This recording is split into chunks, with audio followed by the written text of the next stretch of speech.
আলাইকুম। কেমন আছেন সবাই? আশা করি সকলেই ভালো আছেন। আজকে দেখাবো কিভাবে আপনারা দীর্ঘদিন ধরে টমেটো সংরক্ষণ করে রাখতে পারবেন।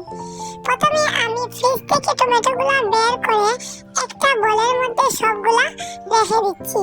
এখন আমি টমেটোগুলো একটা খোলা জায়গার মাঝে নিয়ে নিয়েছি, যাতে টমেটোর গায়ে সহজে বাতাস লাগতে পারে।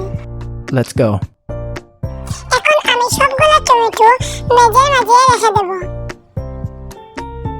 তারপর আমি এগুলো থেকে বেছে বেছে যেগুলো শক্ত টমেটো এইগুলো আলাদা করে নেব এবং যেগুলো পছন্দ হয়ে নিয়েছে টমেটোগুলো সেগুলো আলাদা করে নেব।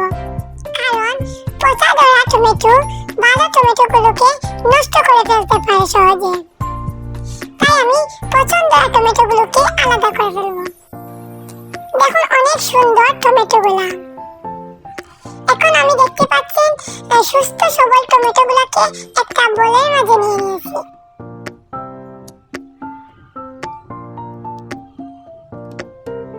যেগুলা একটু নরম নরম সেগুলা আমি আলাদা করে নিচ্ছি, আমি টমেটোর উপরে দিয়ে দেব। আর যেগুলো শক্ত ওইগুলা আমি ফ্রিজে একদম নিচে দিয়ে দেব।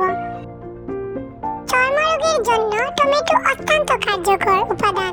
ত্বকের যদি কোনো সমস্যা হয়ে থাকে তবে প্রক্রিয়াজাত করে টমেটোর ব্যবহার করতে পারেন। চর্মরোগ নিরাময়ে এর রস কাজ করে থাকে। মুখের সৌন্দর্য ধরে রাখতে এবং বয়সের ছাপ দূর করতে টমেটো বেশ কার্যকর। এর রস মুখের ত্বক মিশ্রণ ও কোমল করে। টমেটো খেলে উচ্চ রক্তচাপ নিয়ন্ত্রণে থাকে। প্রতিদিন সকালে খালি পেটে একটি বা দুটি টমেটো খেলে উচ্চ রক্তচাপ নিয়ন্ত্রণে অনেক ইতিবাচক ভূমিকা রাখতে সাহায্য করে। রক্ত স্বল্পতা দূরীকরণে সাহায্য করে। যদি সর্দি কাশি প্রতিরোধেও টমেটো বেশ কার্যকর। সর্দি কাশি হলে এক বা দুটো টমেটো নিয়ে পিস করে অল্প চিনি বা অল্প লবণ দিয়ে পাত্রে গরম করে স্যুপ তৈরি করে খেতে পারেন।